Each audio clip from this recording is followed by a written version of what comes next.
folks. Welcome to the Shaun Newman podcast. Tonight in studio I have with me Gord Redden. And I got to say it is a real honor to have you sit across from me. For as long as I've been around, you've been a pillar of the Hillmond community. And when I told people you're coming on, I was talking to, obviously Dad. And Dad told me that I have to thank you for all my hockey skills because he got to be a fly on the wall and listen to you teach the boys at a younger age, and he said he just soaked it all up, and by the time I was playing hockey, he could pass it all along to me. And then I was trying to get Cal Nichols on here, and he heard you were coming on, and he said, well, make sure you pass a hello on to Gord. And the list just keeps going on and on. Every guy I tell is coming on. So you are a well-respected man, so I really appreciate you coming on, and I hope we get to have a little fun tonight. I'll try my best, Shaun. Well, for the listeners, me and Gord are, we've decided tonight it's a little bit of Gibson's finest. So, not too much. That's right, just a little sip. Yeah.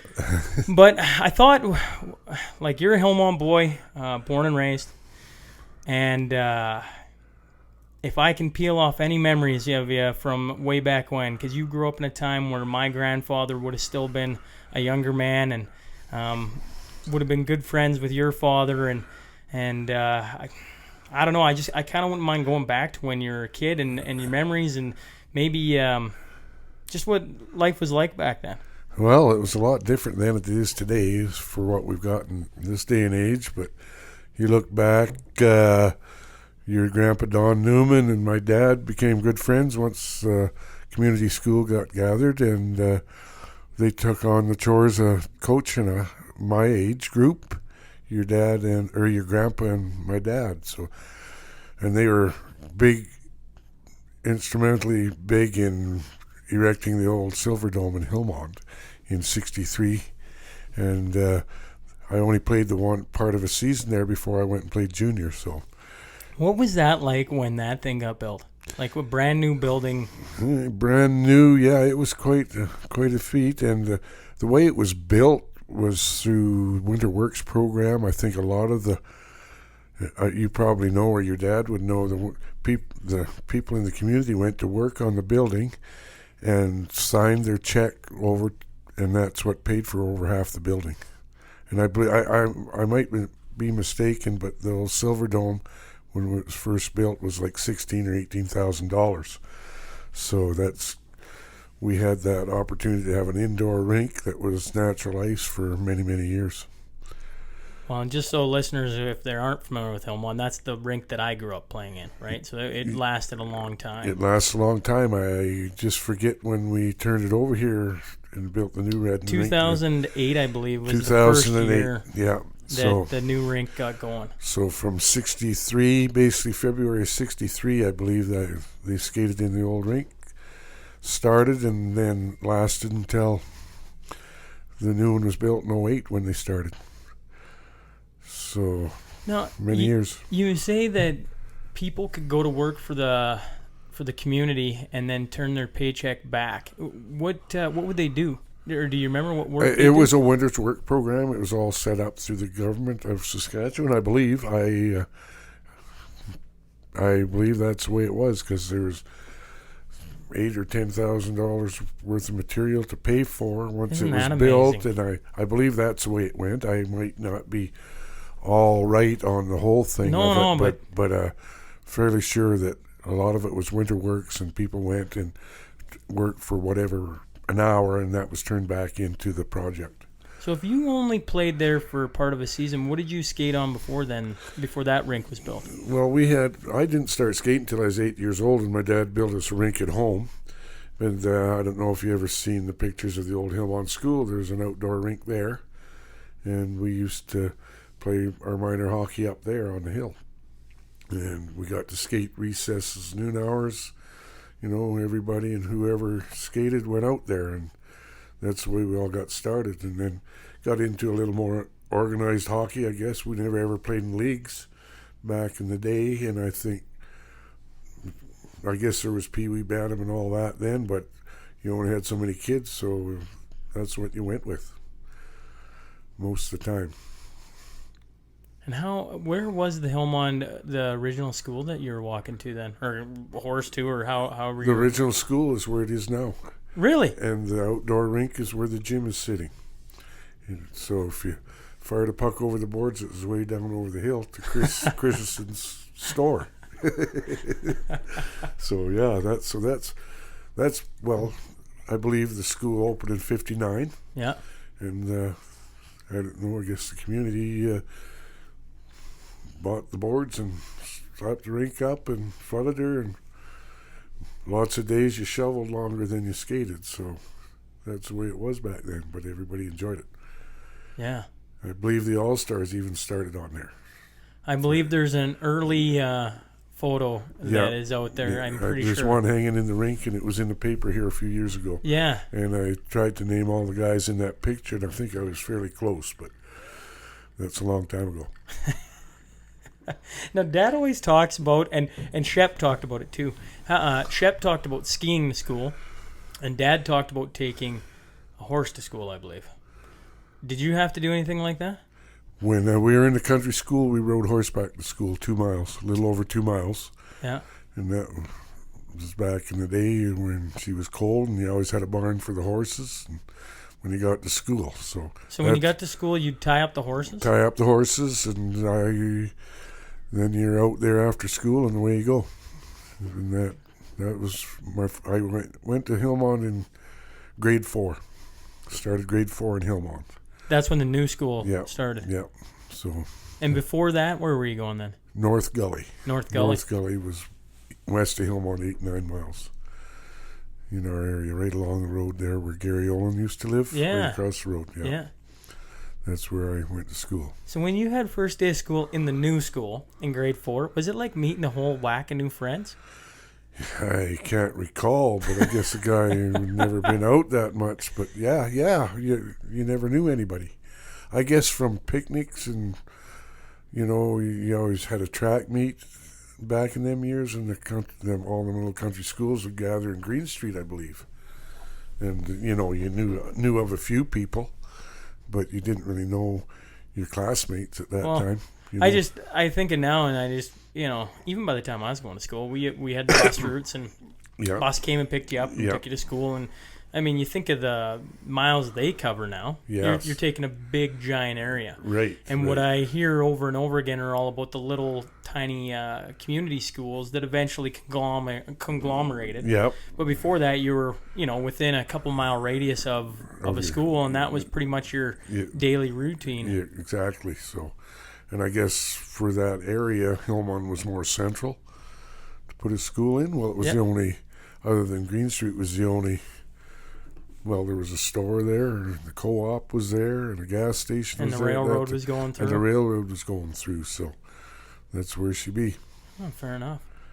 So you play a little bit of minor hockey in Hillmond. Were you always, because you finished your career as a defenseman, correct? Right. And so were you always a defenseman? Did you play forward? Did you play goal? No, never played goal. I always was a forward in minor hockey in Hillmond, whatever minor hockey we played. But when I went to Lashburn under Stan Dunn, Junior B Red Wings, that was affiliation of Junior A Weyburn Red Wings. And I always played defense from then on. And then throughout the years, I was kind of both. More defense, but there were some years I did play a fair bit of forward. Yeah. But mainly a defense. If you don't mind me asking, just for my personal, when you were getting coached by Grandpa, how was Grandpa as a coach? Very good. Like, he was good to all the kids. My dad and him had the same mannerisms, I think. And, you had to behave, and they taught us some hockey. I don't think they ever played a lot themselves, but they were willing to stand up and help us get started. And when I look back, I don't know where you'd been without that. Yeah, absolutely. So, yeah, that's where we go. And then, I guess in 63, I believe it in 1963 in the summer, I always had track meets for school unit number 60 it was at that time, Maidstone, Lashburn, and whatever. And I remember Des McMillan coming to me at the track meet and asking me if I wanted to come and play Junior B in Lashburn that year. Stan Dunn had asked him to talk to me about that. So that's kind of where things started. And actually, Larry McDonald and Roy Noble both played them years in Lashburn also. Stan Dunn is he is inducted in the Saskatchewan Hall of Fame. Thank you. Yep. And went on to coach the Weyburn Red Wings, the Junior A team. Yeah, he coached and then there. the Broncos too, and Swift Current Broncos. Yep. Yeah. And is he originally from Lashburn then? Well, back in the day, I guess, I don't know if he played overseas or whatever and met his wife, and they moved to Lashburn. Oh, wow. In, I couldn't tell you what year. Late 50s maybe, somewhere there, but I know he worked for the town of Lashburn when he coached us, and that was his job, coaching us. And actually, years before that, maybe he was there earlier, because people like Ron Bexfield and Murray Coolidge and all those guys, he coached in some minor hockey and whatnot years before that. So you go to Lashburn for Junior B. Is Junior B what I'm thinking of Junior B is right now, or is it something different? Like, is it younger kids? Is it...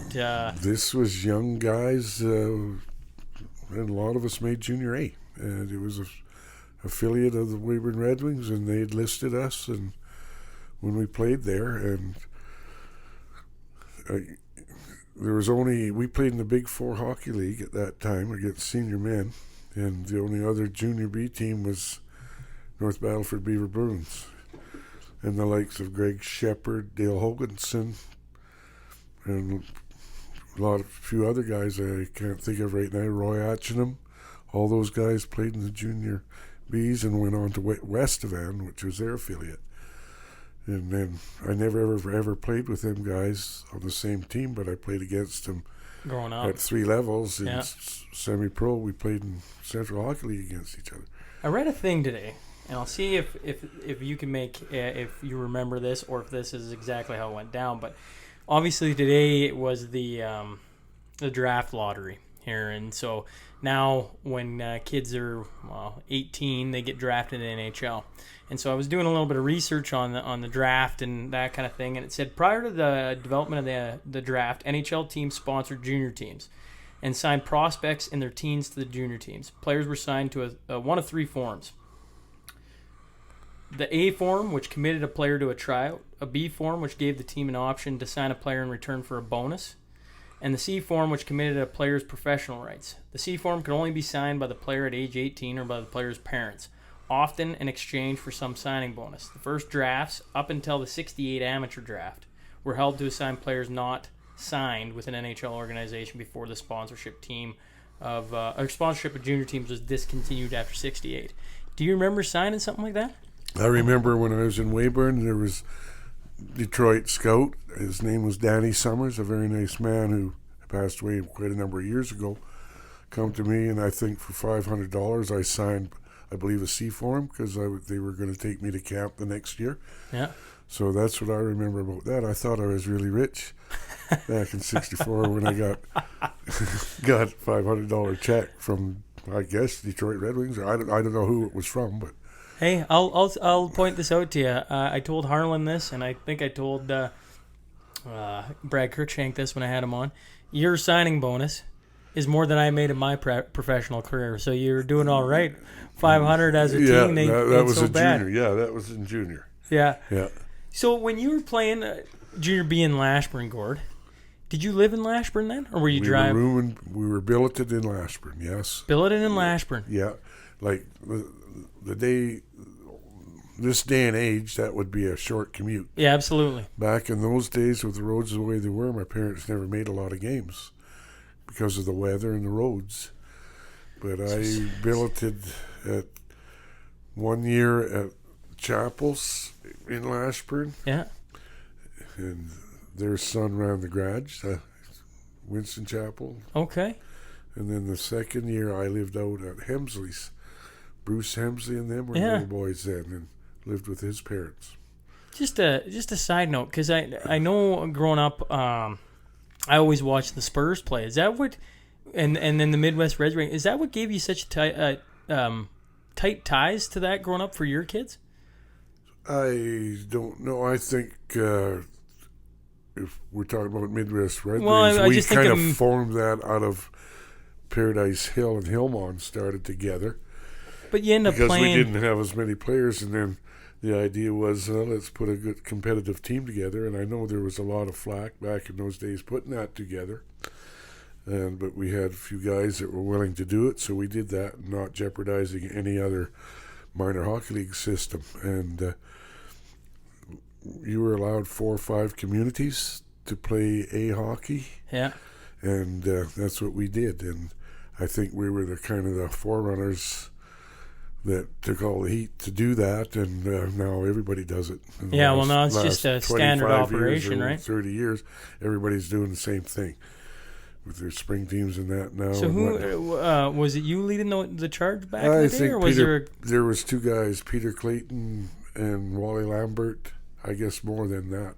Dave Kerr at Lashburn, myself, and your dad kind of got that rolling. And I think Frank Mapletoft at 1 year, when they were still here, was involved too with a Pee Wee team, which we won Pee Wee A provincials. Yeah.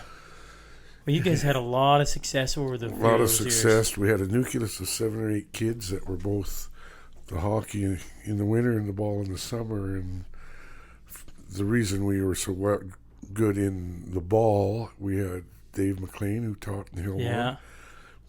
Pat and I actually talked him into, or asked him about coaching the boys' ball, and he agreed to do that. And without that, and I know your dad was good, but I don't know if we would have been as good without we wouldn't have been as good without Dave. No, McLean. And Dad would attest to that.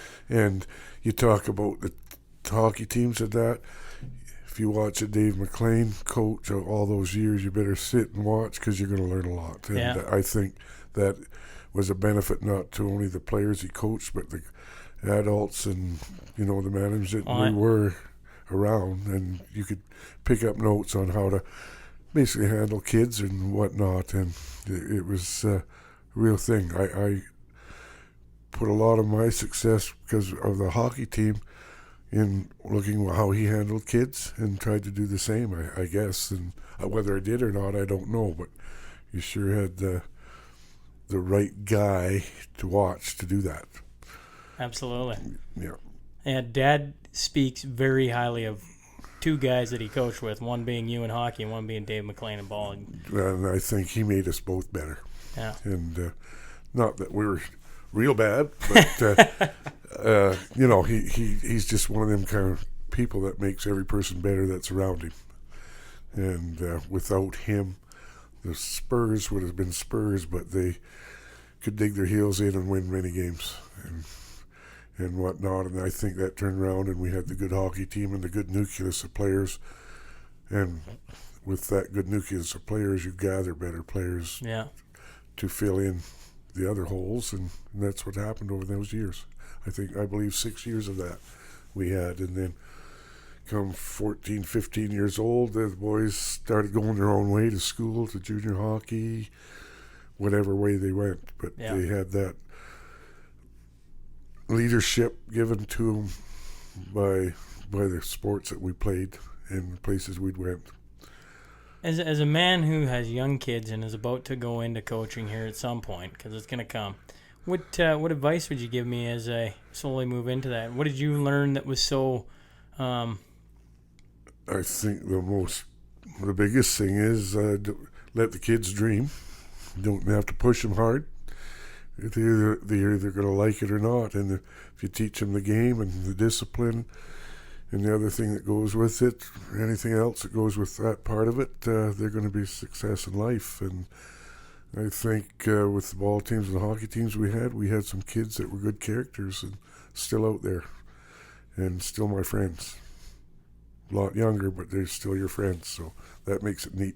Well, and you gave them memories that they won't forget, right? Like those are... Yes, I don't know if we gave it to them. Well, they were part of them. They earned them, and I guess they absolutely. had to have some guidance or whatever, but it was Stevie and me and Pete and Dave Kerr. Lashburn was very instrumental and whatnot. In years previous, Dwayne McMillan was involved managing the team, and That was what was so neat about those teams. You could go and coach, and all the other stuff was looked after. You didn't have to worry about the traveling, the booking the games, or the ice time, or what.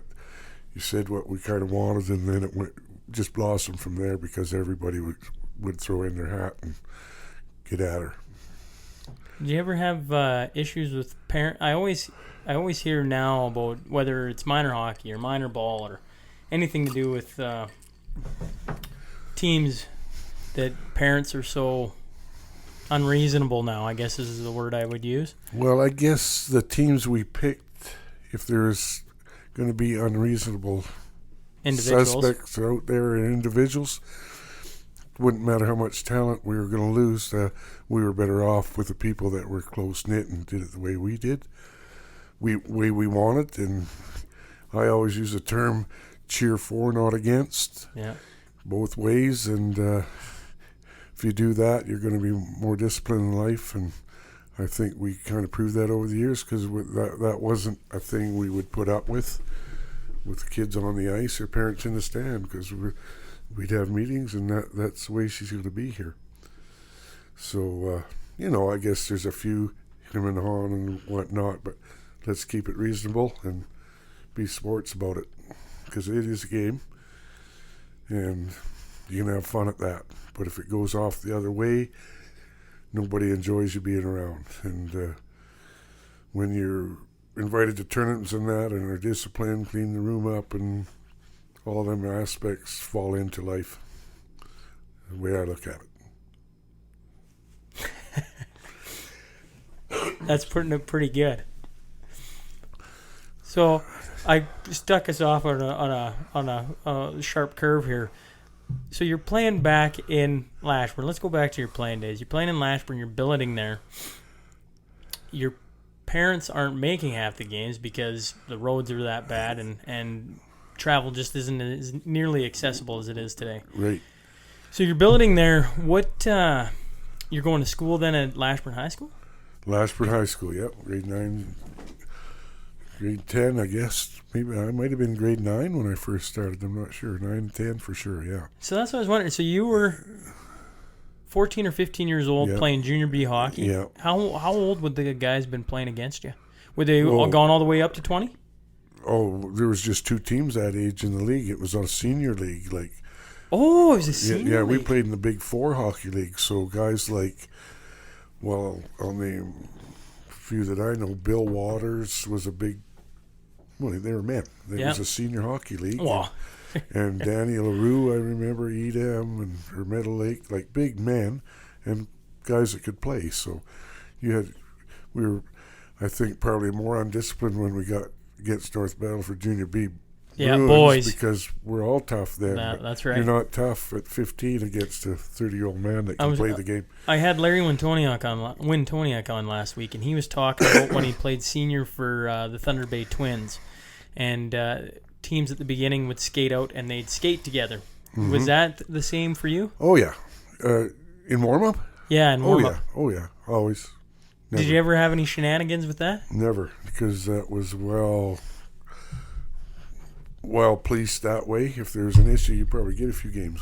And so I've never ever seen that happen. So why did they win, or do you remember when they all said and decided? Do you remember a cause? The Western Hockey League, when Wade started in the Western Hockey League, the visiting team would go on first and the other team later. But they've changed that rule now because they've made it more disciplined, I guess. And you got to, but I never seen those days back in the day in warm-ups. There wasn't an issue that I ever remember in warm-up. Maybe a bit of chirping across the line. Oh, yeah, absolutely. But other than that, there's no hands-on that I can ever remember. So that's the way it should be. So Stan Dunn's coaching you, and you'd listed him as one of the mentors or best coaches you'd had. What did he teach you, or what was different about the way he looked at the game, or maybe at the team aspect? I guess he knew the game, and he was tough. You played tough. It was just discipline and hard work is what he was. And in practices, if he'd show you how to block a shot, and he wouldn't have equipment on, and he would do it.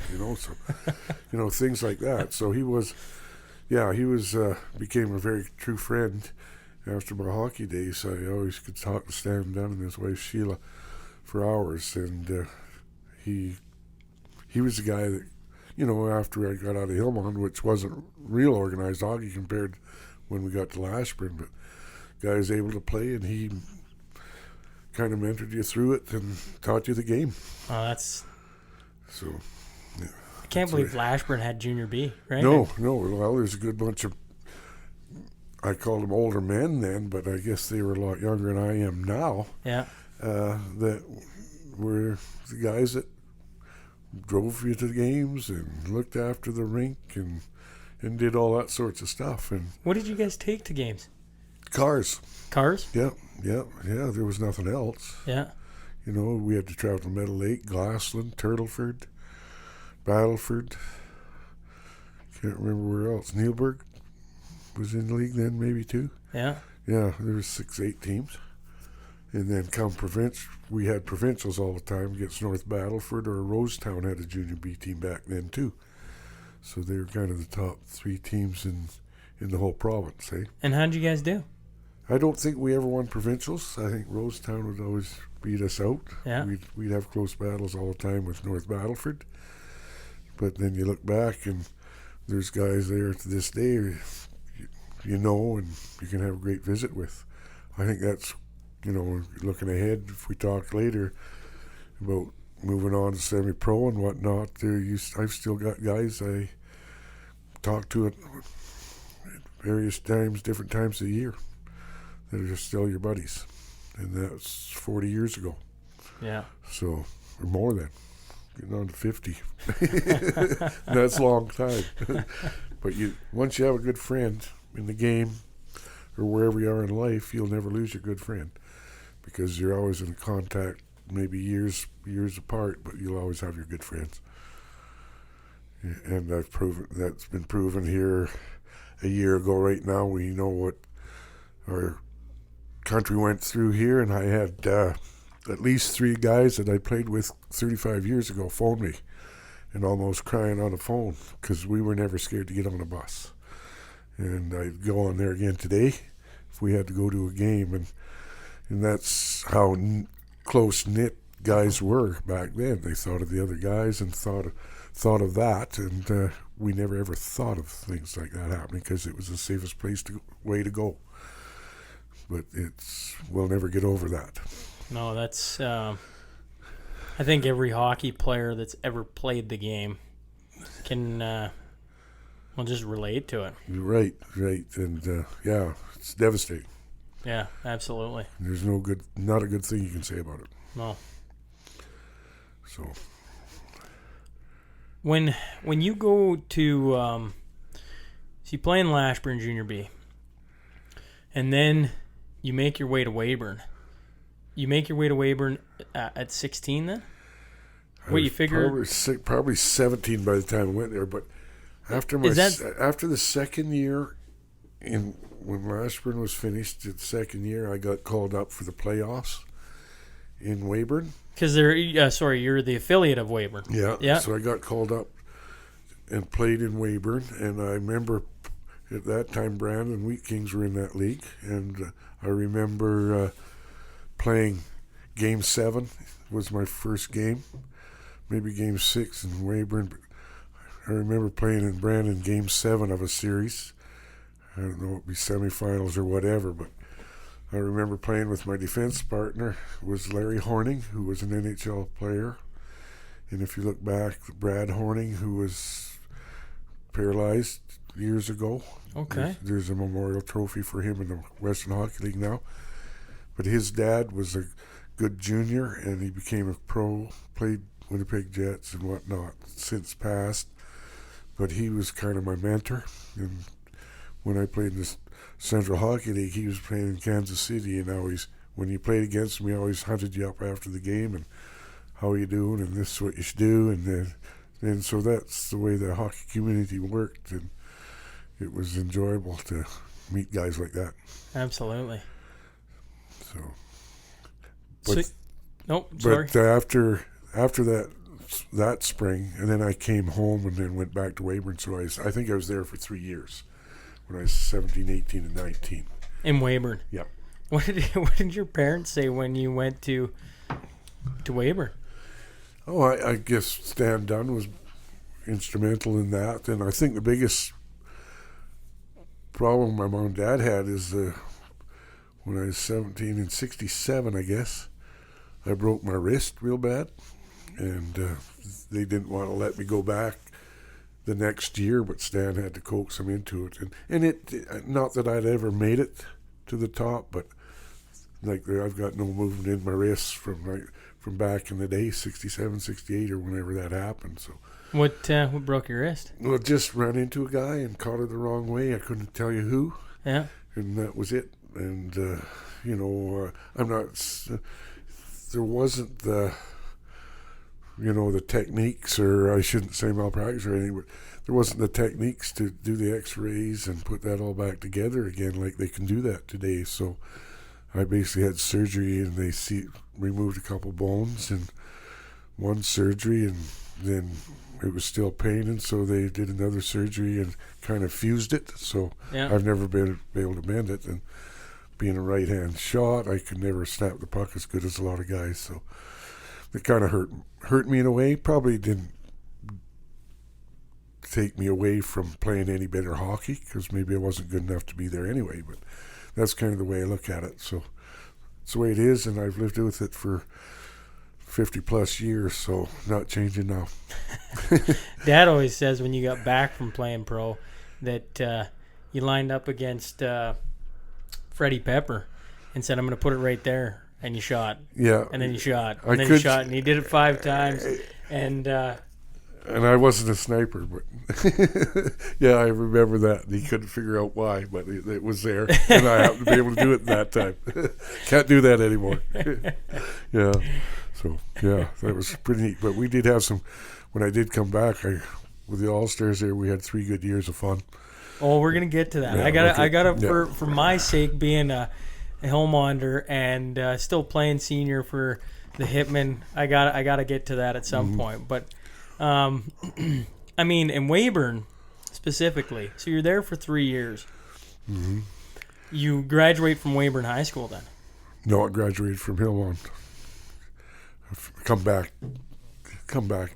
Oh, you come back at the end of the season? Yeah, that's what you did back then. I don't think I ever really graduated, but with a full grade 12. But yeah, you went back and forth. Oh, that would be tough. Yeah, it was tough. And, maybe I didn't get what I should have, and that's partly my fault too, for not bearing down and steadying more or whatever, but that's the way I is. So you go, Lashburn was the same curriculum, but when you went that far, it was a bit different, so you were never the same when you got home. So, and back in those days, you were kind of frowned upon, thinking you were somebody going away to do it, so you didn't get all the help you needed or whatever either. There wasn't the support like guys get now in those situations. Well, guys don't go back though, right? Like, no. Guys finish out the year, it'd be... And I shouldn't say that, that was a bit of my responsibility too, but when you get hounded and bit and whatnot, you lose interest in things. So, and that's the way what happened to me. And I'll take the blame for it. So lead me through. You go from playing 2 years junior B Lashburn, then you head down to Weyburn to play junior A. Were you on the team, or did you have to go try out? Oh, you always had tryouts. Always had tryouts. Basically, you knew you were going to be there. So what did you do for, you look at kids today. Yeah. And I was actually just talking to Merv about it today. The ice never goes out, so you can skate all summer. Right. You look at even just Lloyd, you got IHD, you got Lance Ward, you got Clayton Conditioning, you got, I might be missing a couple, right? Yeah. You got a ton that just work kids all through the summer, not to mention the dry land and everything they do in the gyms now specifically for it. I'm going to assume you weren't doing all that back then. Back then, basically what you did is run, I farmed with my dad in the summer. Yeah. So, and everybody always thought square bales got you in shape, but that got old in a hurry. But no, I used to say you were working a field and you left a truck in another field. That's where I got my run in, a half mile or mile. And then I always had, not that I pounded weights or knew how to do them, but you had wrist curls and whatever. You did a bit of workout. But you never skated until you went to training camp. So guys were hurting for 2 weeks. You know, you went to, I guess, to make the team, but you knew you were on the team. You went there to get in shape for hockey. Where today, you go to camp, you play right the next day, and you got to be ready. And if you're not, you probably won't make it. But totally different back in the day because there's no ice and whatnot in the summer around here. So you just went, got your skates sharpened or whatever, and away you went and started training camp. And usually guys were hurting the first few days in camp all the time because you probably had a week of that, maybe an exhibition game or two, and then you're right into the schedule. So Yeah. that's the way it was then. What when you first suited up for the junior A team, what were the fans like? What did you guys pack the building in Weyburn? I don't know if we packed it or not, but there was a great following. Yeah. You know, and There still is a pretty good and following. Weyburn's still got a good following, I believe. And I think I read actually they got the most SJ titles. I think they got 8 oh of them. yeah, back in the day, yeah. I never won one when I was there, but I think they did the next year after. How then do you go to? I was mentioning this off air. How do you then get to a Memorial Cup if you didn't win? Back in those days, we played Regina. So here we start. The first year I played in Weyburn, like there was a breakaway. Like there was no major junior hockey and junior A hockey back then. Right. You had Bill the SJ Hunter, and Scotty Monroe, and a few other names I can't think of right now wanted to form a major junior league. Right. So that first year that I played in Weyburn, I'm thinking it was the first year, maybe the second, they formed what they called the Canadian Major Junior Hockey League. But you were banned from the Canadian Amateur Hockey Association. So we played Edmonton, Calgary, Red Deer, Saskatchewan teams and that. And if you look in the Western Hockey League, 50 years, 3 years ago, that was the first year major junior hockey. Because what happened after that year, actually, Weyburn, Moose Jaw, Regina, Saskatoon broke away from that outlaw league, they called it at that time, because they were scared of losing sanction with the CAHA, and we formed the Saskatchewan Junior Hockey League. So that's where, at that time, the major junior teams I don't think really weren't eligible to play in the Memorial Cup. So when I was 19, Regina Pats beat us out in the final. At that time, they could pick up 3 players when they left the league championship, and I happened to be one of them. And we wound up beating Lethbridge in Alberta, then Dauphin in Manitoba, and then that put us in the Memorial Cup against the Montreal Junior Canadiens. So you went to the Memorial Cup with Regina Pats. With the Regina Pats. Yeah, in 1969, I think. So 68, 69 season, right? So holy crap. So it was a best of 7 at that time, and Montreal Junior Canadiens beat us 4 straight. They had the likes of Jill Perreault, Ray-Jean Houle, Mark Tardif. Like, they had 10 forwards that all made the NHL. I was a year off. You realize Weyburn went to the Memorial Cup in 1970? Yeah, like the year after. And Leslie Noble and from Hillmond and Johnny Rogers from our area here played for them. Wow, the internet does a lot of things right, but they don't do some things right because they had you on that team, I'm pretty sure. No. But they were wrong on that. Yep. There's some guys, Wendell Bennett from Meadow Lake was the captain of that team, I believe. And I would have to look at their rosters and what they had on, but I probably played with over half of those guys the year before. Yeah, they have it the year before. Yeah. So you go there with the Regina Pats, who are playing in the SJ? Yeah, with us, yeah. Yeah, we'd formed the SJ. So. And then you play Gilbert Perreault, who was he was the first overall pick right after that year. by I Buffalo. actually wrote it down. He was Buffalo. the first overall pick by Buffalo. Played 1,191 games in the NHL. Yep. 512 goals, 814 assists, 1,326 points. Yep. Yeah, he was okay. Yeah, he was good. Yeah, They were all good. yeah. And that's why we didn't stand. We only had one guy, or maybe two, that played in the NHL off the team we had. Why do you think that is? Well, I guess skill, and they had, the French connection back in them. Montreal always had the good connections there for the Quebec boys, so they could do that. Like Tardif and Hull, they played good hockey, world hockey in the NHL. Yeah. But there had to have been, was there playing for that junior Canadians? Were they all Quebecers, or were there? Yeah, they picked up Jim Rutherford, who's GM of Pittsburgh now. He was their goaltender. So they all those guys pretty well made the NHL. Yeah. Well, for the longest time. In later years, I think I played with two of them guys in Fort Worth. In Fort Worth? Yeah. You think anything had to do with, Weyburn being set up, or however they did it with the Red Wings, and kind of being, you were kind of already signed. Well, you were signed. You signed a C contract. Yeah.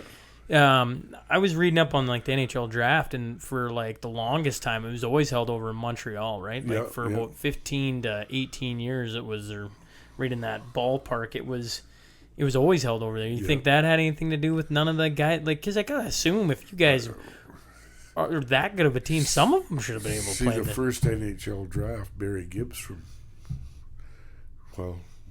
his wife lived in this house, I believe. What? In this house? Yes. George was her name. I'm sure this is the place. I don't know if we got that on here or not, but yeah, and he played with Estevan Bruins, and he was drafted by Boston Bruins. In the first NHL draft? Yeah, in 69 or 70, yeah.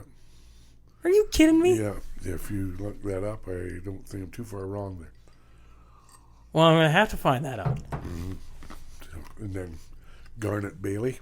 Yeah. Who unfortunately died in 9/11, was also drafted by Boston, I believe, or was on their list somehow, because he played with the Bruins for a Stanley Cup or two. Barry, he wound up going to Minnesota most of his career and made a name there. Are you good? Oh, yeah. No, I... just making sure we're fine-tuned over here. Okay. No, you're blowing my mind a little bit, right? That's pretty cool. I had read, I had thought you'd gone with Weyburn, because Weyburn makes it the year after the Memorial Cup. So when I see that, I go, holy crap! You won league and you went with Weyburn, but you actually got picked up by Regina Pats. Yeah, a year before, or 2 years, probably 1 year before. So why didn't you play your final year junior then? Well, I wound up going to Port Huron to camp and making the team as a 19-year-old. And basically knew nobody when I went there, but made the team. And I was, before Christmas, I was almost coming back to either Flin Flon or Calgary there to play junior. And the guy had a bad leg injury, and kind of put me on the roster for the rest of the year, so I stuck it out. And we went to the Turner Cup final that year and lost in 7 games. And then the next year we won the league. With Port Huron. And then I went to Fort Worth, Texas for 2 years. Well, yeah, but you can't jump by. So you go from Weyburn to making the team in Port Huron. Aren't you dating a woman at this point in time, or married at this point in time? No, we got married after my second year at Port Huron. Got married in 71. But Pat wasn't down there with you, was she? No, she was going to university yet. So U of S? U of S, yeah. Nikki was telling me a couple funny stories about her flying down and you fighting, and then had no tooth. Yeah. Well, you might as well tell it. She flies down. What is that? 1971, roughly. It'd be 1970, so it'd be before 71. Yeah, she flew down, and Actually, my claim to fame that year, she came down in the winter. We were at a billet. Me and Yvonne Lambert played Okay. the Montreal Canadiens. He played with us. Okay. And I lived with him. So he was French, I was English, so we had to do a lot of French to English dictionary, English-French dictionary, lots of days. But yeah, he played with us that second year and went on to win 4 Stanley Cups. So yeah, it was neat. But yeah, Pat came down, I think, at Christmas or something one time, or a couple times there. Yeah. And then the next year we went to Fort Worth. We were married 2 years there, then 2 more years back in Port Huron. So I retired in 75. So I was only 24, 25. I wasn't going anywhere. Why don't you think you ever took because was Port Huron the affiliate of Detroit then? No, not then. The last 2 years I was. When you went and made Port Huron when you first playing there, what were they? I was at Detroit camp right there before, so I was invited back to that camp. And So you skated at the Red Wings camp? Yeah. Was Hal still playing? Yeah. What was it like being on the ice with Gordy Hal? Well, we only played maybe an exhibition game against them. Yeah. All the big guys are on their own. But Yeah. yeah, big, strong man. More than you can handle, and you don't fool around with a guy like that. Well, yeah, by that time, that would have been not the twilight of his career because he played so many years, but that would have been closing in on 20. Yeah. Close. I think he played 25 years in the NHL. Yeah. Well, actually, I think he played more than that, but I think he played 25. Then he retires. I think he was in the WHA with his kids, right? Yeah. So yeah, at the end of his career, when he finished in Detroit, he came down and kind of helped the coaches in Port Huron for a month or whatever. So we had him on the ice, or in Fort Worth, I should say. So he was come up and, help us in practice and whatnot. So he was there 2-3 weeks for sure at one point. Anything that pops to memory, like it's Gordy friggin' Hal. I know, yeah. His amazing strength of a man and show you little things. So What were the little things he'd show you? Oh, just get your stick up and protect yourself, and basically that. Basically how to protect yourself and whatnot. And he was fun. He was fun to be around. I think that was the key thing, because he had fun helping you, and that made it better for everyone too. So anyway, that's where that went. So in Port Huron, you signed a contract. Is that correct? Yeah. Do you remember what you signed? Like how much do you? Oh, get $300 or $400 a week. You signed weekly. Yeah. Yeah. So it did come home with a new vehicle, and made a bit of money, but nothing like I thought I was dreaming of. So that never ever came. But yeah, that's where you sign weekly and that. And then when I went to Fort Worth, I signed a pro contract. So then I finished my career that way. So what was living? So you down in Fort Worth, and that was the Central Hockey League, fairly even. They were all even with the American Hockey League at that time. Yeah. So that was it was good pro hockey in that league. What was it like going to the rink in your shorts? Yeah, very nice. Yeah, it was good. And it wasn't. You had to have jeans on lots of days, but this time, spring of the year, it was pretty nice. What year would that have been? 70? I was there 73, 74. 72, 73, 74. Come home the spring of 75, and we built our house that summer. And then I shut her down after that. So that was it. What in Fort Worth? How were the fans there? Did you guys get lots? Oh, lots of fans. Yeah, 5,000-6,000 probably at that time. Oh wow! And were you guys a good team? Fairly good team. Yeah. We made playoffs both years, and actually Ross Perkins was the captain of that team one year when I played from Wainwright. Have you heard of Ross Perkins? Perkins, yeah, the name sounds familiar. Played with the Edmonton Oil Kings, and after that he played with the Oilers in the World Hockey Association. It's crazy how many guys have come out of this area. Yeah, and there's a few guys from Edmonton that were on that team because they were affiliated with the Detroit system at that time, right? Yeah. So, yeah, that's where we were. Have you ever gone back to anything Port Huron, Fort Worth? Like Fort Worth, no, haven't been back. Port Huron, still got 3 good buddies there. I commute back and forth with, and actually, when we go to Port Huron, right across the street from the rink is what they call the Brass Rail. There's a bar there that we always went to, and I think to this day, the year we won the championship, all our pictures are still hanging in that bar. They were where they were 2 years ago anyway. That's unreal. Yeah, so you go back there, you go to the Brass Rail, and management's changed over because the lady since passed the last 15 years here, but I always went. You'd always go to the Brass Rail, and in fact, how many years ago now that the Border Kings played the Allen Cup in Sarnia, and Bart was going to school then in Sault Ste. Marie, went over for the Allen Cup, and they all went to the Brass Rail, and all those guys seen my picture hanging in there. So crazy or what? No, that's absolutely crazy, right? Like, yeah. So, but actually, somewhere at home, I got that picture off that wall, a copy of it, but I don't know where it is right now because things get messed up at my place that way. Did you guys, like, when you won, did you get? Well, now the big thing, and I don't know if it was like that back then, but did you get rings or anything like that? I've got a ring. You got a ring? Yep. I never wear it, but I've got even the Memorial Cup, I've got a runner-up Memorial Cup ring, and it's silver, but it needs cleaned up. I'm going to take it in one day, clean it up. I should show you them. Then the Turner Cup, I've got a nice Shoot, gold. I should have just come out to the house today. Yeah. We should have done it there. Yeah, and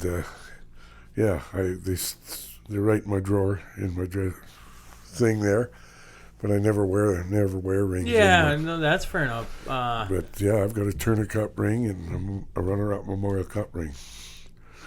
And what was neat about it, so back in the day, how many years ago now, there was always the International Hockey League and the American Hockey League, and all those teams. So they, went together, formed one league. Yeah. So they dropped the International Hockey League, and it's all an American Hockey League right. now. Yeah. So that the Turner Cup, which was the trophy won for the championship in the International Hockey League, one time we were in the Hockey Hall of Fame, Lois and I, and we were looking through it, and there's the Turner Cup on view there. I think it's gone now, the last few years, but my name is on the Turner Cup. Oh, man. I couldn't see it, but she saw the name on it. You had to look around behind. But yeah, so that crazy or what? Yeah, absolutely. Yeah. It's unbelievable. Yeah. But back in those days, like all the guys you played with, like you're still in contact with some guys. In fact, I can add to a story here. A couple years ago, Wade was in a store in Kelowna, and this guy comes up to him and knew who he was, and he said, "I want to know how your dad is." Here, this guy was Keith Thomason. He played in Lashburn. Okay. He was from Riverton, Manitoba, the home of Reggie Leach. Riverton, Manitoba. Reggie Leach and Keith Thomason both played with us in Lashburn. Believe it or not. Would Reggie Leach be Bren Leach's father? No. Reggie Leach, the NHL star for Philadelphia Flyers. Yeah. No relation. No relation? No relation here. But anyway, he got homesick and left, and he wound up playing his career in Flin Flon.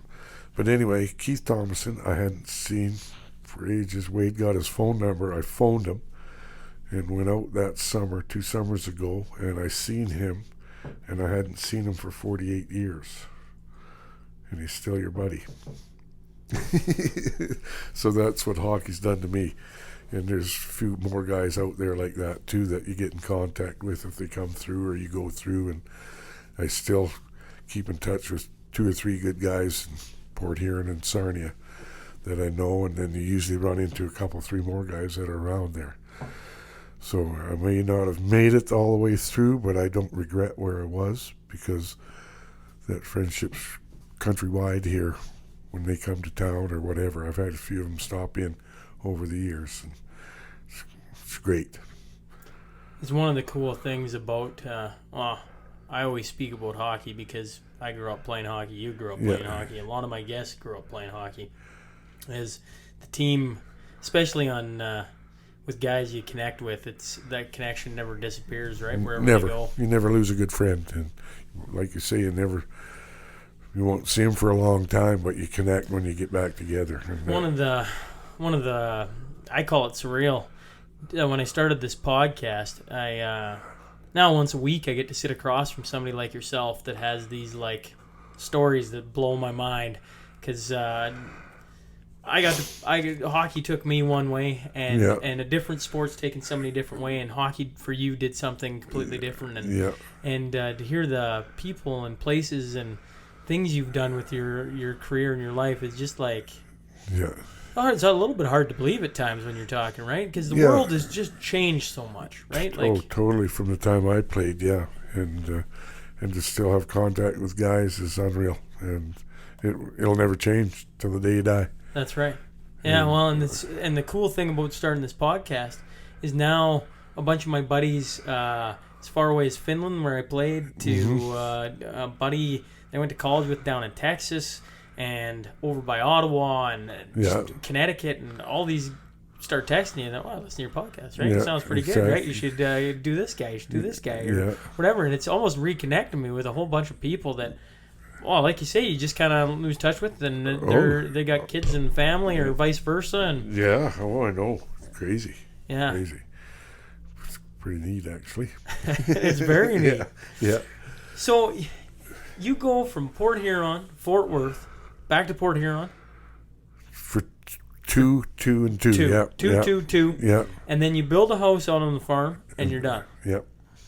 So when you come back to Hillmond, Lloyd, was there any thought of ever trying for an Allen Cup, or was that not? It wasn't there then. It wasn't back in the day when I was away. The Border Kings had great teams, and it wasn't the Allen Cup they played for. They went Eastern Canada a few times there, but it wasn't. I don't think it was the Allen Cup. It was Senior A hockey or something like that. I don't know like Shep would have known that. Yeah, I don't know the answer to it, because Shep did mention it, but the Allen Cup has been around forever, 1909. Yeah, and I'm on the way here tonight. It's being held in Bentley this year right now, and they or somewhere. Lacombe, right? Yeah. Could be the last year for the Allen Cup, they say. Why is that? Because of the senior hockey's gone now, missing it now, by the sounds of it. Well, me and Shep talked about it a little bit. It's a lot of money to, especially for the Allen Cup, right? Like you're paying all these guys to come in, and it's a big bankroll. It sounds like could be the end of it. So. That's a shame. Yeah, but it was always AAA hockey or whatever back in the day. The Allen Cup was a step above the AAA hockey back in the years, and it was never thought of in this country to be able to compete for it. So, it is from what I take. So, anyway, it sounds like it could be the end of that. And that's, like I said, that's too bad. So you come back, so there's no thought of that. Was there a thought of playing for the Border Kings? I did a bit. Did you? A bit, but they weren't as strong back in them days. But I guess I played player coach for Hillmond for 3 years, and then Larry Leach had started the junior B team in Lloyd, so I coached that for 3 years after him. I don't know if you knew that. I heard mention. Was that we were trying to figure out, or the Junior B Blazers? Or were they the Junior B Blazers, yeah. And they started them in the 70s somewhere, like guys like Dan Gervais was on the first team. Roger Rebers, and guys Rick Winehandle and guys like that, Murray Hozak, guys from Marwayne played on that team, and I didn't coach Danny or whatever, they were too old, and Roger, but Murray Hozak, Larry Clark and whatnot. There's a few guys there that. It's funny you mention that because I literally just came across this today. Lloydminster Regional Archive put that out, and that is the Lloydminster Junior B Bandits. They didn't have that. Isn't when you're coaching Blazers. Or Blazers? Sorry, not Bandits. Yeah. Junior B Blazers. Yeah, I don't know if I know anybody. Well, Danny Gervais in there. Roger Roberge is in there. See that? Oh, Larry Leach is going. That's a team I took over. It doesn't say the year of this team, eh? Pass it back, and it might. Oops, I'm just looking at guys here because I recognize some. Danny Gervais. McKay was the captain. Oh, shit, what am I doing? I did something. I had it blown up. I'd like to scan that again because I'd know more guys there.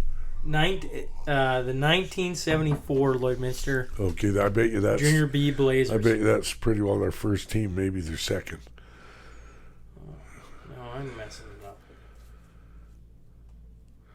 So do you go over this and take the blanks out of this when we're not talking? Or well, no, it don't really matter. I just usually let it fly. So do you want to talk about coaching? Because you say you come back, you're playing player coaching for the All Stars, yeah, and then you're also coaching the Junior B Blazers at the time. not at the same time. Not at the same time. No. What was well? I wouldn't mind knowing about the All Stars because you played for them for 3 years. 3 years, yeah. Starting fall of '75. And what was it like player coaching? It was different. You just kind of had your line set up and rolled and did your thing. But we had some pretty good players back then. And I think big thing, a lot of guys I'd never coached before. And it was different that way. And I guess I went with the systems that I played with. And a lot of guys didn't understand a few guys didn't understand the back check and forecheck bit or whatever. So it took time to get that healed. But we had 3 years there, and the third year we won it all. So, and then after that year, they came to me, Larry Leach and Ken Kyle, I believe. Somebody else came out to my place, and I coached the Junior B Blazers for 3 years there. Before we hop to the Junior B Blazers, I gotta know. You win in the Silver Dome, correct? Yeah. Who did you play in the finals that year? Do you remember? Lashburn? Was it Lashburn? Lashburn or... I've heard funny stories about Lashburn and you. Yeah, we'll leave it that one on. I don't know if that was semifinal, maybe Marwayne or Dewberry. And I can't remember. I don't know if there's anything on paper anywhere to tell me that. Well, actually, it's funny enough. Lynn, I shouldn't say that I have anything that's going to tell us who you played. But Lynn Priest has a lovely box of things of the old Hillmond All-Stars. Yeah, I don't know if that would count us, though, at that time, because they were all out of it. Well, she has that for you. That is a picture of the paper after you guys won. Oh, jeepers. Unreal. I guess where I'm going with this is, me and Brad Simons, when I first came back from overseas, apologies, I'm fighting a little bit of a cold. Oh, shit, I lost her. Here. Lost it. No worries. When I came back from overseas, me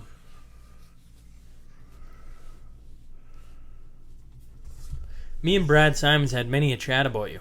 Okay. And I always used to say, or maybe he used to say, I can't remember, Brad will correct me, if it took Gord Redden 3 years to win, us bunch of knuckleheads, we're fine if we don't win the first year I'm back. And I think it took us 3 or 4 years, and then we finally won. And I was wondering, after your third year and you win it, what was the party like? Was it the community rejoicing, we had something at the hall there? I'm sure we did. I'm not talking about the hall afterwards. I'm talking about the night you win it, the night you hoist the cup. You know what? I can't really remember. Well, that's okay. I don't really remember the night we won either. either. I don't know where we went there. Don't know. Well, because the night we win, it's like ranks up there with like, and people laugh, right? Like, I mean, it's senior hockey in Hillmond, but the night we win, is 37 years after you guys went. So Yeah, it's been a long drought. And since we were away. Where was I? How many years ago was that? That you won? That you won it? 4 years ago, 2015. We were away. And where were we? Because Wade had it on. We were in 15, so 4 years ago. Gee. Might have been in. I think we were in Calgary because Nikki's son was playing in a hockey tournament there, or one of her girls were playing basketball. Because they were on that. And yeah. We knew you won it that night. Well, we won it that night against Dewberry, which, I mean, it couldn't happen. I mean, Dewberry doesn't want to hear this, but it couldn't happen against a better team. They just won the league, I think it was 7 years in a row. We come back from being down 3-1. Yeah. We win in Game 7 on home ice. And the party that night felt like it was 1 million people, but it was probably, I don't know, 100 and 200 Hillmonders celebrating. And the age range went from 19 to... Well, I remember Raymond Valtemar partying just as hard as I was. Yeah. I remember Frank Man and Candy Man being in there. Actually, they pretty much helped me out as my wife came and got me at 5 in the morning, and they were still going. Yeah. Right? Yeah. And how old would Frank been at that time? Yeah, 65 plus. 65 plus, right? Yeah. And there's still pictures of it, right? Like of those guys partying that hard. Like it was unbelievable. Yeah. Yeah. Oh yeah. When I look back, I can't remember the wind-up party or where I know we had a banquet and whatnot at the hall, but jeepers. So you win, and then you ride off in the sunset? That's your last game senior you play? Yeah. Other than I did play at the Border Kings a bit. When I was coaching Junior B, I'd play with them a bit, but I didn't play for 2 years or so, and when I come back, I was only 30 at the time, but there was a lot of young guys there, so, and your heart wasn't in to play, so you're a step behind it too. So I basically called her a day. So we're getting into the 83, 84, and that's when you and your dad and I started coaching the boys. Yeah. So all games are off now because I'm not missing what they're doing. Yeah. So the next 10 years was that. And I played a bit of participation hockey or whatever with a group of guys from the Hill. We had some good times, but it never jeopardized going to a practice or taking my boys to a practice. So that's where my life was. And I don't regret it. I was talking to Merv, actually. Well, I think I brought this up earlier that I was talking to Merv. And he had mentioned that you guys have been talking and that when you start coaching, especially probably the younger years, I think is what he was referring to, is it kind of takes over your life. And he said he's had many a night where he wakes up in the middle of the night and he's thinking about things on how he can change things or maybe this will work. Oh, yeah. And he says it's some of his best memories of hockey. Yeah, and I always, especially in minor hockey or even with junior hockey, you've got your mind thinking a bit, and if you have a gut feeling to make a move on a line or do something, I always said if I got a feeling this guy might score, I'll put him here. If I don't do it, it'll backfire. If I do it, it might not work, but I did what I had a feeling I should do. Yeah. And I think a lot of people are like that too. You get a feeling for it. And I guess the junior hockey and the pro hockey and that now is so much on paper that this guy can do that and that guy can do that. So it's kind of there for you. But back in the day, you kind of read that off the bench on a given night. And I think that was what was so good about coaching. And I think the biggest thing about coaching minor hockey I've found is, especially when the boys got the better teams, you better go prepared at practice every night because the group I had wanted to learn every night. And if you tried to take a night off, it didn't work. You heard about it from the kids that wanted to be learning something. So you always, tried to get new systems or drills or whatever in place. And I think what really helped me the last couple of years in minor hockey, Wade had been drafted by Brandon, and Kelly McCrimmon and Brandon Wheatgames gave me a whole list of different drills, so you had to study them, and it was fun to do different drills. Yeah. The same old routine every night change it up a bit, you're still doing what you want to accomplish, and everybody's fresh and wants to learn new things. So, and it all boils down to learning the skills and moving the puck or whatever. Do you miss coaching? Not now. No. I don't think I could do it now.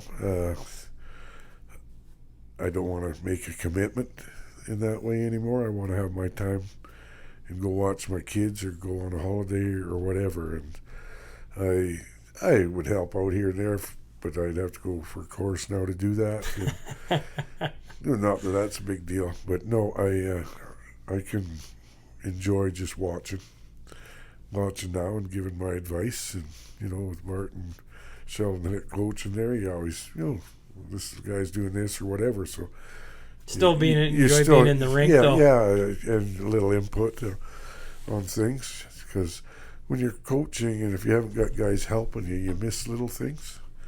So you need that support on the bench, and in practices, keep guys moving, keep them interested. Go hard, go short, learn something. Go home, rest up for tomorrow. That's the way I look at it. So, I kind of want to fire a couple of questions at you and see where it goes. I really admired that. So, when I was playing in Finland, my wife was playing. She was coaching in New York. She was getting her master's. Her master's at St. Lawrence University, which is just south of Ottawa. So we did distance, and we did that for 2 years, and that is not for everyone. No. And I find it very fascinating that you did that when you were in Port Huron for 2 years. 2 years in Port Huron, being married, you mean? Or being distance. Yeah. Did you ever just think, man, what am I doing, or you just knew? No, just knew. Like, you know what? I've seen lots of cases where, my girlfriend's at home, I'm not going there. Well, if it's that good a thing, she'll be here in 4 years, or you can commute so much nowadays. So that was never an issue. It was... What did at that time, it would have just been phone calls, I assume, and letters? Phone calls and letters, yeah. Phone calls and letters? Yeah, there's none of this that we're doing here now. Yeah, and it costs money to make phone calls back in the day too, Oh yeah, I hadn't thought about that. You couldn't just. So, what do you remember? How expensive it was to call back home? No, I guess I had the calling card number of my parents, so if you in certain hours it was fairly cheap. But then I had room and board where we billeted there. They were pretty well off, and they never ever worried about that. Not that you abused it. Yeah, not that you abused it, yeah. But, they now that you're mentioning it, I think when I played in Dryden, the lanes that I lived with and billeted with, I think they bought a long-distance calling package just for us, myself and my roommate who was from Vancouver, so we could call home at the time. Now I'm thinking about that. Yeah, I would say that. I mean, now it's just almost built into every phone plan, right? Like, totally. You don't even think about it anymore. No, in Canada-wide, you pretty well... Yeah, you can call anyone, and I don't think there's... Well, I mean, I shouldn't say there probably is long distance, but now it's almost like if you want to call the States, now that becomes long distance. Yeah, calling there from this side, it's okay, but if you're down there, she's costing you to use your phone unless you got a package, right? Yeah. That's the way I see it, yeah. So what's on there? Oh, nothing. He just loves to talk to me. He's looking at the computer and it just keeps saying hello to me. Yeah. Well, we pretty well talked an hour and a half, Yeah, we're an hour and 13 minutes. Jeez, okay. I don't know what else there is to say. Well, I was wondering a couple other questions. I'll give you two more. Yep. You played a lot of hockey, not to mention you've been around a lot of hockey. What is maybe, and I asked a couple other guys this, what's the biggest change you saw throughout the game? That you, good or bad? Well, I think there's more skill nowadays. Guys had skill back then, but it was a tougher game, more body game, more intimidating game. And do you miss that? No, I like it in watching the skill game. Like this, we're starting to watch NHL playoffs tomorrow night. Yeah, like, tomorrow night. Unbelievable, the skill. Who do you got winning the cup? Hey, Nashville. I don't know about winning. I don't cheer against anybody, but I like watching Winnipeg. I'll definitely like watching Calgary. Yeah. Right from Canada. And you have your favorites. Like I always like San Jose and Nashville. Wade's involved with. Yeah. Yep.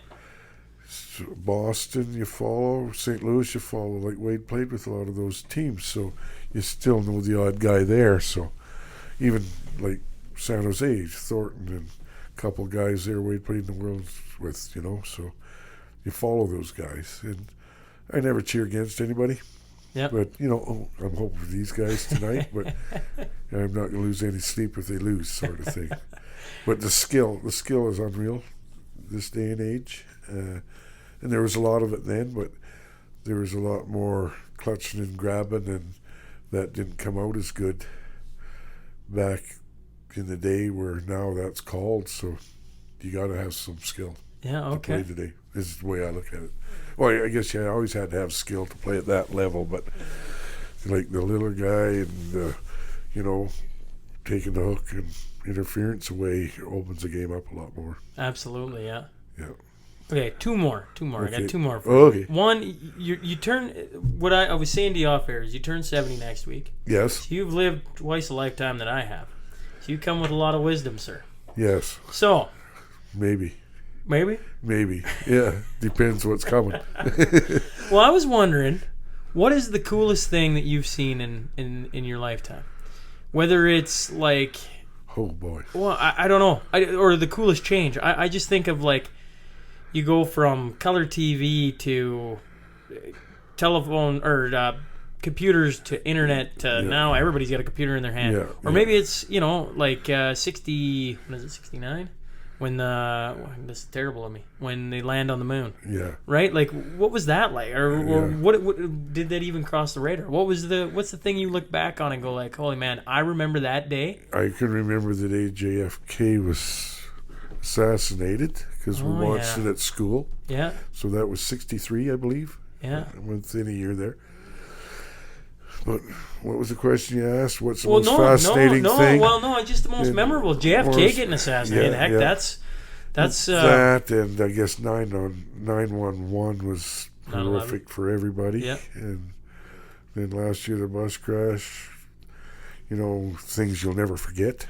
Yeah.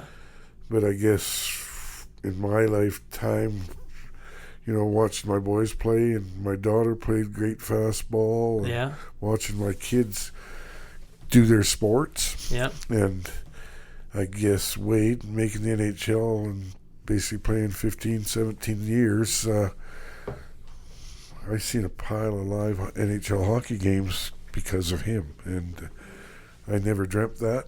When I was in the Silverdome in Hillmond and they started playing, I never dreamt of it even.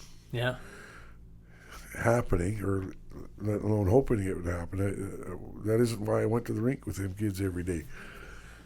But when you God-given ability to play, and like Bart went to college, got his education, Nikki her education, and Bart played Division I hockey. And got his education and set up for life doing it. Absolutely. With his job. So that's the most unique thing. I guess the biggest crash we've had is when they lost their mother.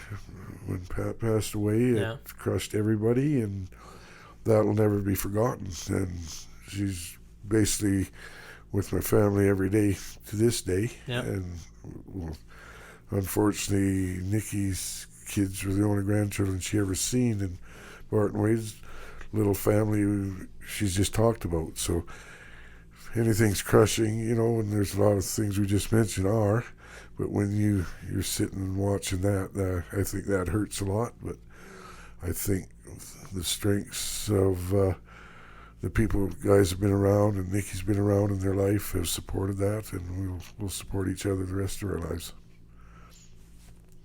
What is the best piece of advice you would give somebody that you've learned? That's a tough one. I know. I guess I've been always hard-working, honest guy, and if you're gonna accomplish things in life, have a little bit of ambition and desire, and you'll go a long ways. And do it with honesty, and that'll never escape you. You'll turn out, and people will enjoy having you around, whatever, and just be upfront and honest and work hard and take life at its fullest, because we never know what day something could happen. So enjoy everything while you can. Perfect. Well, I really appreciate you coming on. I won't hold you here any longer. No. It's been a real pleasure, a real treat, an honor to sit across from you, Gord. Thanks, Shaun. Yeah. I hope we didn't mumble too much. But no, I think it was good. It was perfect. I guess a guy could talk for a week and something would come up. But. You know what I'm going to hear? This is what I'm going to hear. We've gone an hour and 20 minutes.